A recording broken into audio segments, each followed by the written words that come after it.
De sus tiempos de narrador sin cámara, son estos vívidos cuadros de Víctor Gaviria, un digno heredero de la tradición antioqueña atenta al detalle revelador y a la narración ágil.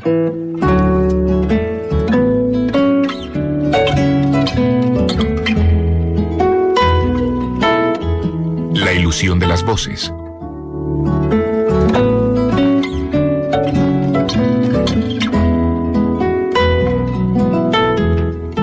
La conocí en la universidad, silenciosa, agobiada por las estúpidas obediencias políticas. De pocos amigos, siempre acompañaba sus frases y sus desvertebradas afirmaciones con un «¿oh no?» interrogativo, como a quien lo que dice le causa un frío y una vergüenza cortantes. «Dentro de mi ser no hay lugar para mí», escribía Esenín, y esto era también, creo, aplicable a ella. De pronto, hace exactamente 3 años, por los días en que escribo esto, como quien inicia una pieza de baile donde los pies viajan sobre el negro y el blanco, cayó en una crisis de la que aún no sale por completo. Una conversión que no cualquiera merece. Viajando hacia clase una extraña mañana de escozores, en el aire del bus sintió un siseo tras la oreja como si la llamaran. La indiferencia de los viajeros de las últimas bancas la corrigió. Pero luego adelante, ahora sí, alguien chasqueaba una frase dirigida a ella. Los rostros ausentes de nuevo la corrigieron. De regreso, le parecía que en cualquier momento vería, al cruzar una puerta, sumergirse en el vacío un hombro, un muslo entero o un trozo de rostro de alguna de las mujeres de la casa. Luego vinieron las voces. Eran pequeñas voces que volaban sobre los hombros hasta la silla, hasta posarse muy menudas en el extremo del escritorio. Voces vengativas y empalagosas que querían hacerse oír. Al fin todo sintetizó en una idea tenaz y de alguna forma alegre. En alguna parte acechante, dirigido maliciosa e inequívocamente hacia ella, esperaba el rostro del desconocido. Un desconocido que aguardaba pacientemente ser descubierto. En el trivial y azuloso estanque de la televisión, de pronto, en la serie de la noche, alguien, un extra o un personaje secundario, giraba la cabeza y miraba directamente hacia el espectador, hacia ella, y allí estaba ella. ¿Podría ser el desconocido? ¿Lo era? Deshecha por las dudas, sesgada por las luces y las sombras. Al mediodía, en el granero de la esquina, el dueño visto y revisto durante años, abúlico y sin gracias evidentes, de pronto al mirarla, ¿lo era realmente? Podía ser también su intempestivo desconocido. Entre el mareo de hierbas secas y los atados de lana de colores chillones, asimismo se había dejado seducir esperanzada por los ojos de los indígenas del Palacio Nacional. Pero ahora, 1 año y medio después de sus religiosas e increíbles pesquisas, hemos hablado por teléfono larga, desencantadamente. Todo ha sido un invento suyo, me dice. Los ruidos y las voces que sentía filtrarse a través de la ventana, dirigidos delicadamente a ella, eran solo, lo ha descubierto, gatos viejos y celosos, o ramas desprendidas, impulsadas por el viento desde el naranjo. Los pasos sincopados de su abuela difunta sobre la baldosa eran algún libro solitario que caía desde lo alto del aparador. ¿Y el desconocido?, pregunté. Nada, respondió, ideas ridículas y desesperanzadas de una niña sola. Pero aún, me confesó, se resistía a dejarlas, le dolía aceptar que ningún desconocido la acechaba. De pronto sentí una ascendente voluntad de consolarla.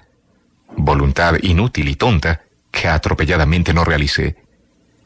Al colgar el teléfono sin esfuerzo, recordé nítidamente el remoto corredor de los 5 años, nimbado por una luz que resbalaba sobre la baldosa brillante y roja hasta hacerla rosada, y allí, apoyadas a las barandas de madera o sentadas en forma indolente que no logro reproducir, 4 o 5 amigas de mis hermanas mayores, adolescentes, y escucho sus voces que resuenan, voces desconocidas que marcan el estrecho mapa del tímpano para siempre. Recuerdo, alguna noche debí cuidar un inmóvil apartamento de madera y con un cínico empellón el insomnio se me hizo a un lado. A través de la ventana la vida estaba fija, remando hacia atrás, hacia lo frío. Los letreros de los almacenes eran una nostalgia de compañía. Al amanecer oí ruidos en el cajón de la escalera de la casa vecina. Eran ruidos de pasos. Luego una llave de agua. Luego un chorro primitivo, parlanchín. Luego, mi vacío cajón de la escalera se llenó de cálidas voces trasvasadas. Esta alegría es la poesía, pensé. La ilusión de las voces.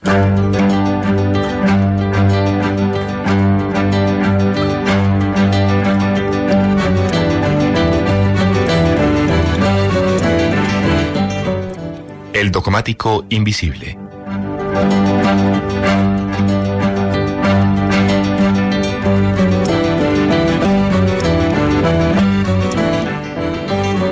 Hay un personaje que hubiera encantado a Miller, o que por lo menos habría levantado su curiosidad. Alto, de negra barba rala, con 2 entradas crecientes en el cráneo y un hablar pausado y en su punto como una comida.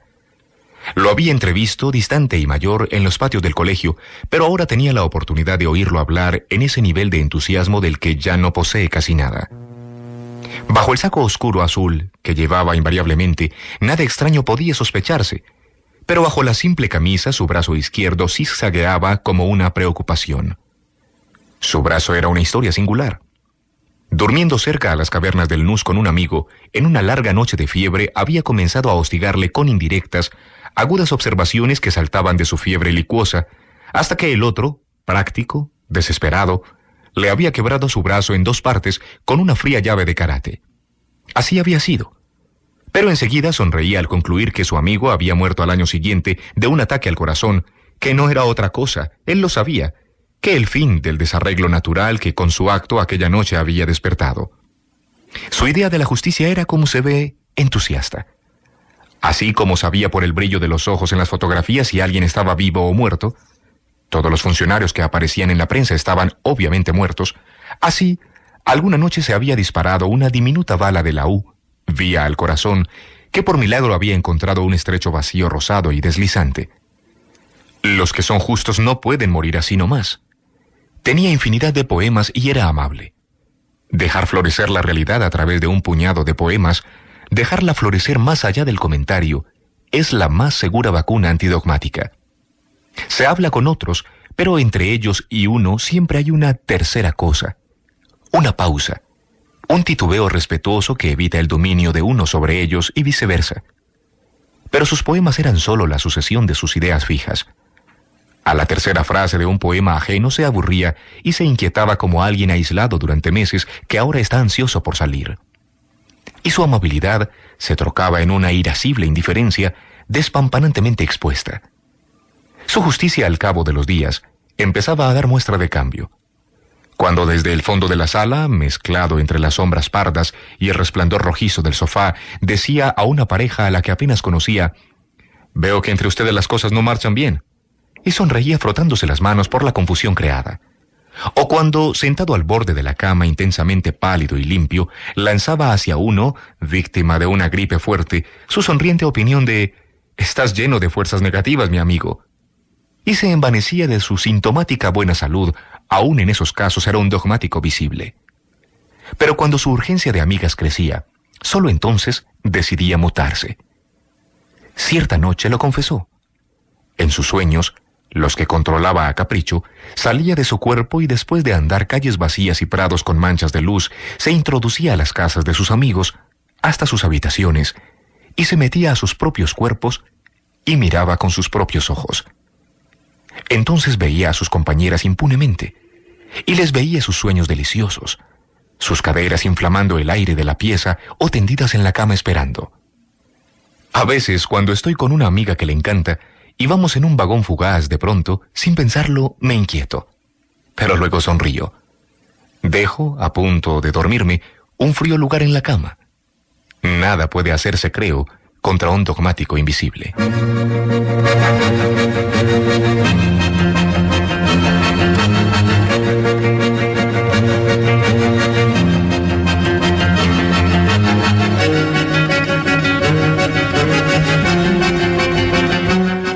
La amistad del carnicero y la escoba tardía.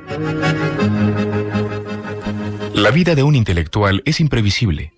Se la pasa en increíbles esfuerzos por hacerla alta y coincidente con delgadas ideas, pero ella, caprichosa como una vecina, siempre toma los atajos, los ritmos o la inquietud más impensados. Ella siempre acaba por imponerse con su mediocre y prudente sabiduría. La vida del intelectual solo tiene 2 momentos firmes, enraizados en el cuerpo de un agradable tono rosado, que para su mirada miope y cojeante a través de gruesos lentes coinciden con la vida misma en todo su esplendor. La infancia y la posterior edad del desencanto, que en realidad son un solo momento idealizado y transformado por el miedo. La infancia protectora. Por eso se entiende que regresen al final de la madurez a las formas más pueriles del acomodamiento y la tranquilidad. Entre estos dos momentos dorados, ciertos, un vagabundeo gris y ansioso. Siempre me ha preocupado este asombroso itinerario, esa negra cisura creciente que viene desde el principio. En una fiesta, un amigo de amigos, con quien esporádicamente había hablado en una mesa de café, me llevó a un lado para conversar. Quería decirme cosas importantes. Flaco hasta el patético perchero donde cuelga el saco y el pantalón brillantes, con esa laboriosa palidez del patio nunca tocado por la lluvia y por el sol, las manos cuidadosamente desarticuladas por la deliciosa conversación, era para mí la imagen del puro intelectual de barrio, el que se pasea cojeando de esquina a esquina entre muchachos preocupados con su irónico vestido oscuro como la página de un libro prohibido. Lo que me dijo fue claro, entusiasmante. Había sido el primero en tener carnet del Partido Comunista en Medellín. Se había pasado noches enteras discutiendo, alborotado por los primeros nadaístas, tenía cajones enormes con cintas y resúmenes de una paciencia infinita de todas las obras de los autores universales. Se había encerrado 7 meses sin salir a la puerta, viendo indiferentemente el cielo a través del patio, recalentado por la lámpara madura, para escribir una novela de 500 páginas que al fin rompió a los meses, tranquilamente decepcionado. Ahora estaba cansado de los libros, del ridículo ascetismo que suponen. Un escritor es más ambicioso que un negociante, y lo sabe, pero siempre se lo calla. Aparece ante los demás risueño, desprendido hasta el frío porque cree haber entendido el mundo como una sucesión de estados de ánimo que no pertenecen a nadie y no marchan hacia ningún lugar. Pero en el fondo tiene una voracidad peor que la del rico, porque quiere hacer creer a los demás, y en eso se empeña inteligentemente, que el mismo mundo procede de él. Sin darse cuenta, en las conversaciones, hablan de la gente común con simpatía o con desdén, como si ellos fueran diferentes a la gente común. Sufren de terquedad infantil, una especie de judaísmo espiritual. Y rápido pierden el sentimiento de los jóvenes aprendices de taller, mugrientos, chistosos, inclinados siempre sobre la pieza para ver y escuchar su mecanismo. Pierden la amistad del carnicero. Andan por las calles como si no conocieran a nadie, como si estuvieran de paso en su propio barrio, como si esta no fuera su ciudad definitiva. Pasan de largo los graneros, abstraídos como extranjeros que solo buscan el lugar donde cambiar unos dólares para seguir. Sonaba su conversación como el viento libre en un árbol. Él quería conocer cada cosa sobre la cual había pasado sin fijarse, como a un pariente, como a un sutilísimo interlocutor. Quería la amistad del carnicero, la de los adolescentes trastornados que suben a la salsamentaria a beber un tinto frío como el pecho, la amistad de los círculos de luz sobre la calle desolada que va dejando atrás, muy tarde, cojeando hacia la casa. Este viento fuerte es la primera opción. La segunda viene después. Consiste en no dejar prosperar ningún impulso, en enterrar pronto cualquier entusiasmo propio o ajeno. Cuando cualquier sentimiento positivo supone siempre a su lado un segundo sentimiento invariablemente mezquino, este es un camino inevitable. La angustia de la madre por el niño que juega en la calle, simple egoísmo. Los consejos prudentes a las muchachas de senos que maduran, envidia. Los juramentos de fidelidad, puro terror. Sentado a una mesa en la salsamentaria, escuché a mi oscuro amigo refutar con una hilación de pensamiento brillante y de alguna forma deliciosa el impulso de salir al campo en vacaciones de 2 muchachos que lo oían asombrados. Me senté otra vez a la puerta de mi casa. El campo, al fin de cuentas, no es tan verde, parecía decirles. Quien practica esta segunda opción se destruye a sí mismo, en espera quizá de algo nuevo. Pero, como la primera, es difícil permanecer allí. Entonces viene la tercera, fatal, mezquinamente sabia. Viajando en excursión de turismo al Ecuador, mi amigo vivió algo impresionante que ha cambiado su vida y que sin embargo cuenta impávido. La primera noche en Quito, tendido en la cama, fumando, sintió que alguien rasguñaba los vidrios. Bajó al recibo del hotel a informar que quizá trataban de robarle. Los empleados subieron a mirar y prometieron que estarían alerta. De nuevo en la cama, los rasguños volvieron a intensificarse, ahora en las paredes y en la puerta. Vio de pronto figuras blanquísimas de enfermeras que se movían de un lado a otro. Enseguida apareció su madre, nítida, sentada en su lecho de enferma. Le hablaba. Apresuradamente bajó al recibo y pidió una llamada a Medellín.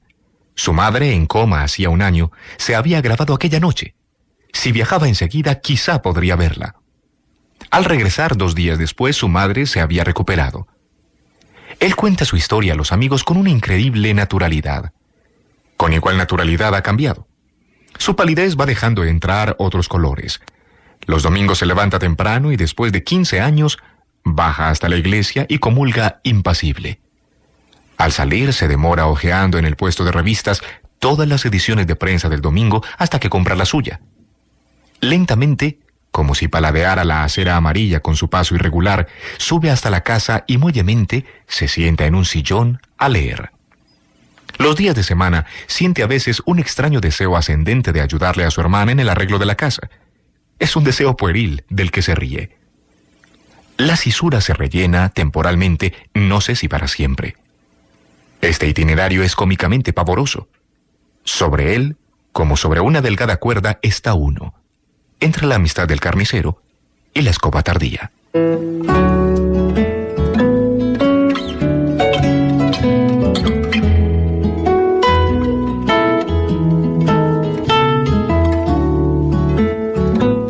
Los habitantes de la noche.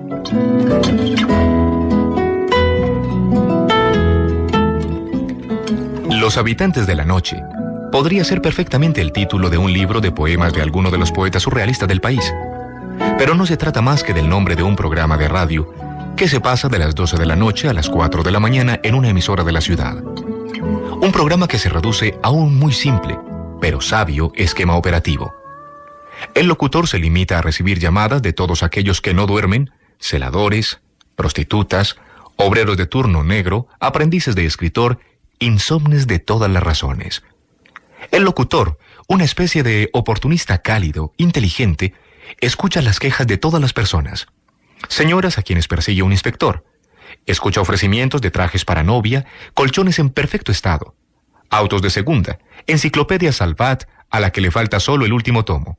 Y también extraños agradecimientos de muchachos nerviosos quienes seguramente dicen con Pasternak: ¿por qué me asusto cuando conozco el insomnio como la gramática, cuando es mi aliado? La imagen que me produce este programa nocturno es tal vez más exacta y verdadera que la del día. Una guarida ciega con miles de corredores y conductos, cada cual quieto y sometido en un rincón, acorralado, y con un gran alivio se espera oír al final nuestra delgada voz inconstante con la que muchos otros podrán sentirse acompañados. Pero a veces hay también, además del alivio anterior, concursos de pases para cine. Se marca el número, se dice el barrio y el trabajo, y el locutor hace una pregunta sencilla, adecuada al poquísimo saber de los habitantes de la noche. Nunca he visto tanta involuntaria obstinación de alguien para no ganarse unos simples pases de cine. Al teléfono estaba una obrera de una minúscula fábrica de confecciones. El locutor pregunta: ¿la capital de México? La muchacha duda. Se oyen voces de mujeres, de compañeras que quieren ayudarla. Al final responde: Argentina. En la llamada siguiente se escucha otra voz de mujer, otra obrera de la misma minúscula fábrica de confecciones. ¿La capital de La Guajira? El mismo murmullo femenino, duda, y al fin la confesión de que todo se sabía menos eso. En la tercera llamada se escucha la voz de un hombre joven, el celador de la misma fábrica de confecciones. Al fondo, el mismo murmullo de mujeres y risas francamente festivas. A la pregunta anterior, el celador responde correctamente. Lo sabe, explica, porque de muchacho había vivido en Río Hacha. 2 pases para cine, risas, el clic del teléfono. No sé si pueda hacer la defensa del oscurantismo, no sé si sea perverso, pero era magnífico escuchar esa conmovedora resistencia a todo el cúmulo de seguras obviedades que conforman nuestra sumisión.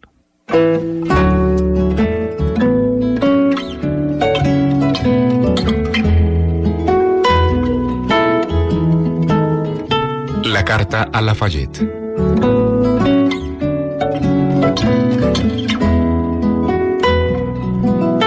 Hace ya 9 años conocí a un amigo bastante mayor que permanecía con los vecinos del barrio conversando largas horas en la mesa de una salsamentaria. Su tema habitual era el fútbol, Pero conmigo y algunos otros conversaba de su verdadera pasión, sus lecturas.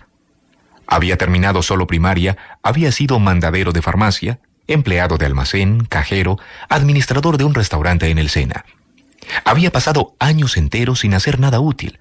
Jugador asiduo de billar, había, y eso lo tenía marcado en el rostro, sufrido realmente mucho. Pero conversar con él era una verdadera delicia. Hamsun, Camus, Gide, Pirandello, Tolstoy y sobre todo Dostoyevsky aparecían continuamente en sus charlas. Un hombre que empieza a leer por casualidad y que en ello ha encontrado una forma para resistir, para conocer, para justificarse, nunca puede ser un erudito. Las historias de libros, las reflexiones eran para él lo que había sido para sus autores, materia viva. Pero además de lector, en él hubo una obsesiva voluntad de escritor. Algunos de sus amigos, con menos cosas para decir, con menos vida, han logrado escribir, no sé por qué injusto azar, relatos, poemas con alguna decente coherencia. Para él, en cambio, escribir ha sido una tarea casi imposible. Miller relata en Pesadilla de aire acondicionado el conocimiento que tuvo de un joven amigo de Dalí en San Francisco que se pasaba las horas tendido en una cama, preparándose para empezar la carta a un amigo suyo de infancia en donde le hablaría de todo lo que ya conocía, lo que intuía, lo que temía, una especie de puño viscoso, subterráneo, un flujo imaginativo que no se detuviera y empezara a cada frase. Ese amigo, a quien iba dirigida la carta, se llamaba Lafayette. En Caldas, hay en alguna parte una cafetería en donde puede escribirse. Entre mi amigo y su dueño hay un acuerdo tácito de servir cada hora un café. Entonces él puede escribir allí, en la mañana, despreocupado, no poemas ni relatos, puede escribir. Escribir cartas. Cartas a amigos. Más exacto, escribe cartas a un amigo en Nueva York. Durante un rato, a veces horas, piensa el epígrafe con el que encabezará y comienza luego una larga carta. Puede escribir de sus dolencias físicas, su mala digestión, sus dificultades para conseguir pasaje, sus temores, sus sueños más profundos. Allí puede escribir las cosas que ha visto. Allí puede pensar. Puede discutir, evocar a las personas que ama, acumular razones contra las que odia. A veces uno olvida que debe escribirse solo por imperiosa necesidad. Por debajo de esa escritura mayor, vertical, hay también una escritura menor, de sobrevivientes, atravesada de sueños, de verdades, de implacables visitas de la criada belleza. Un joven comienza por allí, pero la facilidad, la malicia, los trucos, lo alejan rápidamente cuando su nostalgia debería ser la de permanecer en un tono menor, es decir, vivo, sobreviviente. Cada cual, pienso, debería sentarse a la mesa, tenderse boca arriba en la cama, buscar el rincón de una cafetería, como si ya estuviera a punto de empezar su carta a Lafayette.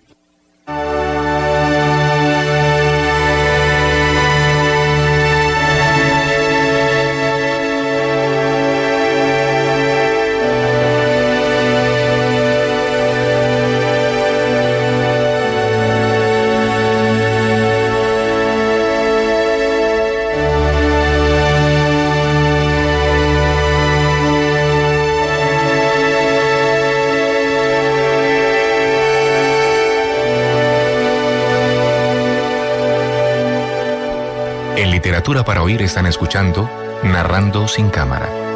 Relatos de Víctor Gaviria, Colombia.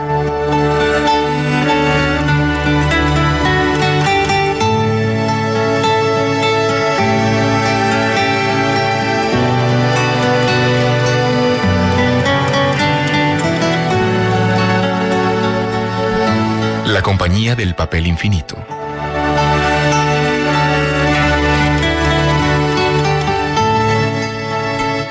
Cuando escucho de alguien incidentalmente que sufre de insomnio, aparece en mí una sonrisa de alivio. La desgracia es compartida, pienso. Y enseguida brota una restallante conversación sobre el invisible enemigo, a quien no ahuyentan pastillas ni consejos y que, indolente, desordena la vida como un increíble puñetazo. Hasta que optamos por pasarnos de bando y hacerlo nuestro aliado. Nuestro blanco aliado que juega un lentísimo ajedrez con nosotros.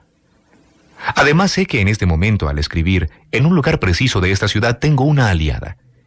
Ella está ahora como yo, despierta, disfrutando de la vigilia como de un azuloso libro de láminas. Ella, que es la abuela de una amiga, se ha enterado de nuestro compartido entusiasmo por la noche y al saberlo, me envía saludes de vez en cuando en señal de nuestra persistencia. Una sola vez he estado en su casa, de rápida visita, pero ni por un instante hemos tocado el tema. No obstante, conocí algunos rasgos suyos, de su carácter, de los cuales había oído hablar con cerrada incredulidad. Al abrirnos la puerta, ocupado en el instintivo reconocimiento que se hace a una persona nueva, no advertí un trozo de papel periódico arrugado que llevaba en su mano izquierda como quien retiene aún una servilleta recién usada. El pelo blanco, vivaracha en boca, cejas y ojos, como los jóvenes que recién bajan de un deslumbrante auto veloz. Solo que aquí su auto, creo, era su tremenda vigilia. Al sentarnos, observé que colocaba sobre el cojín de la silla un periódico doblado, sobre el cual a su vez se sentaba. Era fácil suponer la impaciencia de una lectura interrumpida.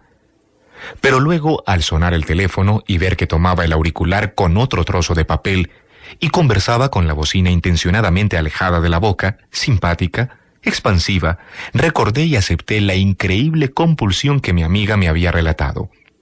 No tomaba en absoluto ninguna cosa directamente. El cuchillo y el tenedor con los que comía apetitosa estaban recubiertos por servilletas de papel. La nevera, las llaves del agua, un libro, la bandeja en la que nos sirvió el café eran tomadas siempre con una hoja de periódico. Nunca un contacto inmediato. Como si las cosas realmente no existieran, como si sobreaguaran en una delgada franja de irrealidad. Era increíble verla, imaginarla tomando cada una de sus cosas con el amortiguado papel. Una pulsión de limpieza infinitamente patológica, pero como todo lo extremo también un gracioso misticismo. Un misticismo negativo, de la distancia, de la indiferencia. Y también un extraño deseo de invisibilidad. Yo no dejo huellas, yo no estoy aquí. A veces imagino a la abuela de mi amiga, la tomará por llevar su lógica a las últimas consecuencias. Entonces dudará del papel con que toma el teléfono. Ese papel, pensará, debe tomarse con otro, y a su vez este último con otro tercero, y así hasta el infinito. Lógicamente no podrá llamar a nadie ni contestarle a nadie. No sé en qué se relaciona el insomnio con esta obsesiva limpieza, ni tampoco conmigo. Las efusivas saludes que recibo por intermedio de mi amiga me inquietan. ¿Coincido con ella solo en un término o en ambos? Ensayo a tomar las cosas y lo logro, pero ¿en realidad las tomo crudamente? La abuela de mi amiga es una compañía inquietante. Tan distintos, ambos coincidimos en algo. Cuando mi hermano menor vino hace pocos días y me dio a conocer sus primeros poemas, feliz y apesadumbrado al mismo tiempo, inmediatamente pensé en ella. Contemplación pura o negación absoluta de las cosas, para quien escribe ella es un mortificante ejemplo. La compañía del papel infinito.